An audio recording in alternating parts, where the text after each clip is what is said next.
আল্লাহ তাআলা আপনাকে আরো বিনয়ী বানান এবং একই সাথে আল্লাহ তাআলা আপনাকে আপনার মাধ্যমে বাংলাদেশের মানুষের কল্যাণে কাজ করতে তৌফিক দেন। আপনার মাধ্যমে অনেক মানুষের কর্মসংস্থান হোক এবং এভাবে বিনয়ী থাকবেন।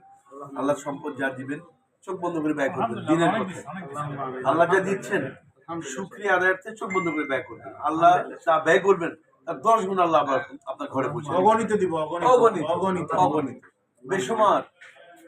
এটা মুমিনের গুণ। এটা কোনো দুশ্চিন্তা করবেন না।